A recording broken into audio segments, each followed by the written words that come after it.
Señor Pedro Pablo Kuczynski, a quien extiendo mi felicitación. Sin embargo, obviamente, hay que esperar el resultado final que lo va a dar el Jurado Nacional de Elecciones.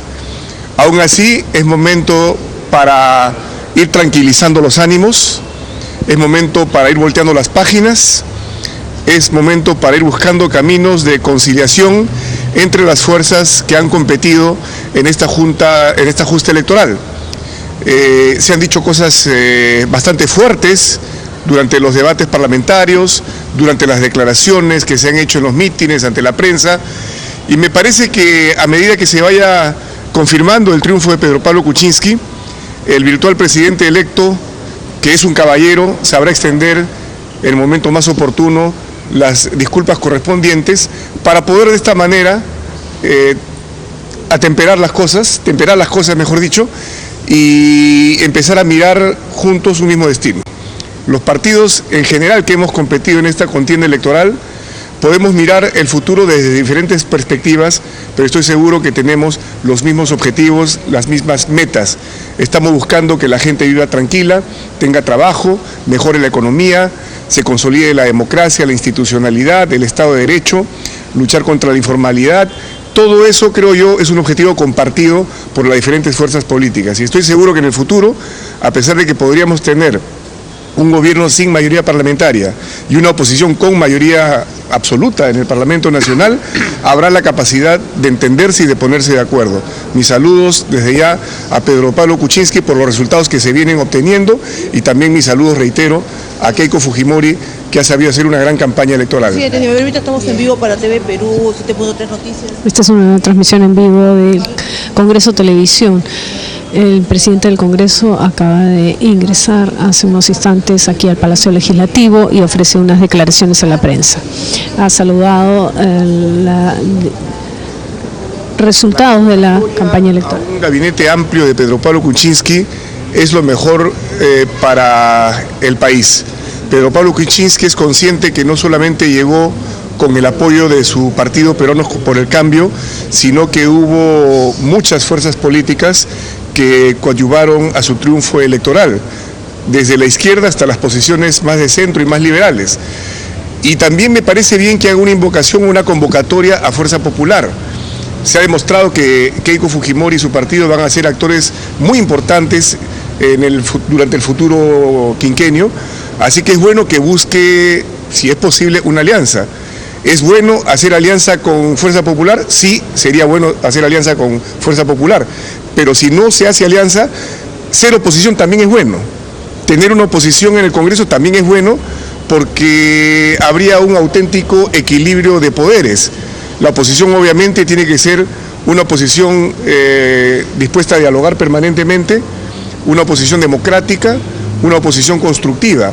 Así que cualquiera de los escenarios, sea que se pueda tejer una alianza entre Peruanos por el Cambio y Fuerza Popular, o sea que Fuerza Popular se siente como una fuerza de oposición desde el otro poder del Estado, que es el Parlamento Nacional, las dos cosas creo que van a ser positivas para el futuro del país. Usted dice que es bueno tener una oposición en el Parlamento, congresista, pero ¿cómo se deben de conformar estas comisiones, sobre todo las más importantes del Parlamento, que son fiscalización, inteligencia y ética?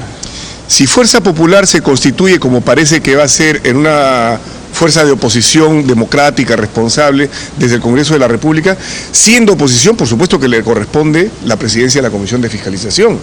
Siendo oposición, por supuesto que le corresponde la presidencia de la Comisión de Inteligencia. Diferente sería si estuvieran en el poder o si fueran aliados del poder, pero siendo de oposición me parece correcto que puedan aspirar a presidir esas comisiones. Espero que tengan la prudencia de permitir que el gobierno, con su bancada, tengan a su vez otras comisiones que son importantes para darle esa seguridad al régimen, como es la Comisión de Presupuesto, por ejemplo, ¿no? Se usan algunos nombres de alianzas. ¿Cree que fue prudente de parte del señor Pedro Pablo Kuczynski haber señalado que la Constitución le permite efectivamente disolver el Congreso en caso de que se rechacen dos gabinetes seguidos? ¿Cree que fue prudente? Es una posibilidad muy remota que se ha vivido siempre, porque la Constitución en efecto señala que si el Congreso rechaza 2 gabinetes o censura 2 gabinetes consecutivos, se disuelve. Yo no creo que ningún Congreso tenga la vocación de autodisolverse de esa manera. Solamente hubo una autodisolución en el Congreso en la cual yo participé el año 2000 por circunstancias políticas gravísimas. Pero las cosas han cambiado mucho en el Perú. Yo creo que lo único que se ha hecho es señalar lo que existe en la Constitución y es innegable, pero no creo que sea bueno una disolución del Parlamento y no creo que Pedro Pablo Kuczynski esté pensando en esa posibilidad ni remotamente. Ya se están voceando nombres de ministros: Alfredo Thorn como ministro de Economía, Jaime Saavedra continuaría en la cartera de Educación. ¿El nombre de Luis Iberico también puede escucharse? El nombre de Luis Iberico está acá como presidente del Congreso de la República y esa es toda mi misión. Queda muy pocas semanas ya para que concluya este periodo legislativo. Falta muy poco para que este Congreso ya deje sus funciones, así que esa es toda mi preocupación, mi única preocupación. Me parece positivo que ya se estén soltando algunos nombres de posible ministro de Economía, por ejemplo, que es muy importante, porque uno de los temas gravitantes en el país es justamente la economía. También se ha hablado de la posibilidad de mantener al actual presidente del Banco Central de Reserva, que también es una garantía de un manejo sano, equilibrado de la economía, el BCR. Y si hay un ministro como Saavedra que ha venido haciendo una labor que merece la mejor consideración de diferentes fuerzas políticas, es positivo que también se piense en convocarlo para mantenerse en la cartera de Educación. Recuerden que cuando hay cambios de gobierno lo mejor es que haya continuidad dentro de la diversidad. Hay cosas que tienen que continuar, las cosas positivas tienen que continuar, ciertas partes fundamentales del modelo económico tienen que continuar y otras cosas, por supuesto, van a variar porque estamos hablando ya de otro gobierno, de otra manera de ver las cosas, de otro plan. Así que me parece saludable esas primeras expresiones que ha tenido el virtual presidente electo Pedro Pablo Kuczynski. Si usted es convocado por el próximo gobierno de Pedro Pablo Kuczynski, ¿usted aceptaría alguna cartera? Las cosas en su momento. Por el momento me centro solamente en mis funciones como presidente del Congreso y felicito a Pedro Pablo Kuczynski por los resultados que viene obteniendo. El día de ayer no se vio el tema de las AFP. No, por una razón muy sencilla. Ayer queríamos poner en principio la insistencia de las AFPs, sin embargo, al principio no estaban las firmas suficientes para poder exonerar del plazo de publicación. Sin eso no podemos meter el tema en agenda. Sería una violación del reglamento. Y cuando ya lo hubo, había también 3 temas muy importantes que fueron priorizadas por el gobierno. Tuve conversaciones con el propio ministro de Economía, que son estas transferencias tan importantes para las regiones y para los Juegos Panamericanos. Y eso nos devoró la tarde y gran parte de la noche, y cuando esto concluyó, el número de congresistas no era el suficiente como para arriesgar a una votación para la insistencia, porque simplemente se podía caer. Las insistencias prefiero hacerlas cuando hay entre 75, 80 o más congresistas, no cuando hay apenas 60 y tantos, porque eso es muy riesgoso y no reflejaría la auténtica voluntad del Parlamento Nacional. Así que lo dejamos para el día martes, vamos a sesionar martes, miércoles y jueves. Creo yo que las cosas no van a cambiar mucho, ya conocemos más o menos qué pensamos los parlamentarios, así que ese día estaremos viendo esa y otras insistencias. Presidente, el día lunes la Comisión de Ética estaría citando al señor Joaquín Ramírez. ¿Usted cree que señor Se le consulta sobre la citación del congresista Joaquín Ramírez en la Comisión de Ética Parlamentaria? Denuncias como las que pesan sobre Joaquín Ramírez, sin que por eso lo estemos condenando, evidentemente impactan en una contienda electoral. Y la reacción ya la evaluarán pues los analistas, si fue prudente, si fue inmediata, si tuvo que ser más inmediata o no, en fin.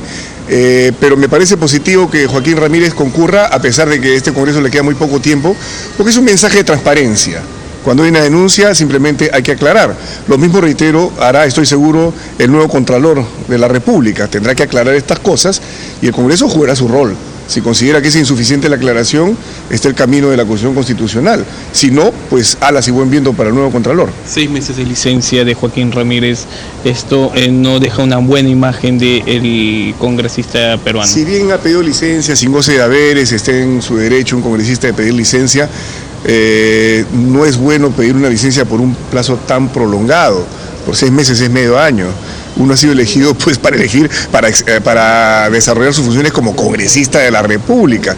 Si uno no tiene mucho tiempo, es mejor considerar si debe o no postular al Parlamento Nacional. Y espero que los que van a entrar al Congreso todos tengan la disposición del 100% o 101% de su tiempo para dedicarlo a su gestión parlamentaria. Señor Iberico, ¿cuál es su opinión respecto a esto que han denunciado los fujimoristas ayer? No han dicho fraude, pero sí han dicho que hubo irregularidades en la votación. Es muy diferente hablar de irregularidades que hablar de fraude. Las irregularidades se ven ante las instancias que son los jurados electorales especiales y el Jurado Nacional de Elecciones. Así que hablar de irregularidad no merece ser cuestionable ni condenable. Cualquiera puede percibir de repente que algunas actas están mal. Pero han hablado también de la orden de inamovilidad de la policía, que no se les ha permitido votar, por ejemplo. Es muy arriesgado hablar de que ha habido en primer lugar un orden de inamovilidad. Por lo menos los policías que yo cercanamente conozco, y eso no constituye una muestra estadística, pero han tenido la posibilidad de ir a votar. Y además, aún así, uno no sabe pues qué tiene el policía en su cabeza, si va a votar por uno o por otro candidato. En todo caso, el ministro del Interior ha señalado que no ha habido ninguna inamovilidad y que ha habido más bien turnos para que los policías puedan ir a votar. Veamos si esta denuncia sigue prosperando o no, pero en todo caso, si hubiera habido policías que no han podido votar, no podemos estar en su conciencia y saber para cuál de los dos candidatos habría apuntado. Creo que pretende sembrar dudas respecto a la elección de Kuczynski. Pero no se está hablando de fraude, ¿no? Lo importante es que no se diga la palabra fraude, porque ello sí nos llevaría a un escenario que creo yo en el Perú no queremos. Creo yo que todos tenemos que buscar consolidar la democracia y no petardearla ni perforarla. Gracias, amigo. En estos 100 primeros días, ¿qué es lo que debe priorizar este nuevo gobierno que se viene? Yo estoy seguro que el gobierno va a mandar una serie de proyectos y de repente va a pedir facultades para poder legislar. Lo democrático siempre ha sido conceder estas facultades si es que las solicitan, o en todo caso priorizar ciertas medidas que estoy seguro va a mandar el Ejecutivo. En la parte política todos coincidimos, hay que ver temas como las leyes electorales, leyes de partidos políticos, y hasta si se quiere hacer reformas constitucionales es un buen momento para hacerlo en los primeros 100 días. En general creo que gobierno y parlamento tienen que coincidir en dar celeridad a medidas de orden más terrenal, vamos a decir así, como son las medidas de seguridad ciudadana. La gente quiere seguridad ciudadana. El marco jurídico que tenemos me parece que es suficiente, pero sí hay que mejorarlo mucho mejor. La cosa es aplicar las leyes, así que la responsabilidad está no tanto en el legislativo en materia de leyes, sino en el ejecutivo. Aún así, hay un tema que lamentablemente en este Congreso no hemos podido concluir, pero lo hemos avanzado y hemos dejado la preocupación. El nuevo Código Penal, por ejemplo, en materia de seguridad ciudadana va a ser importante, y ojalá que el nuevo gobierno en ese tema no conceda facultades, porque es un Código Penal muy amplio, son más de 500 artículos y tiene que ser producto del consenso de diferentes fuerzas políticas. Espero yo que el nuevo Código Penal sí se decida acá, y por supuesto el gran saldo que estamos dejando y que yo lamento mucho, el defensor del pueblo. Eso tiene que ser lo primero a lo que se aboque también el Parlamento Nacional. Gracias. Gracias.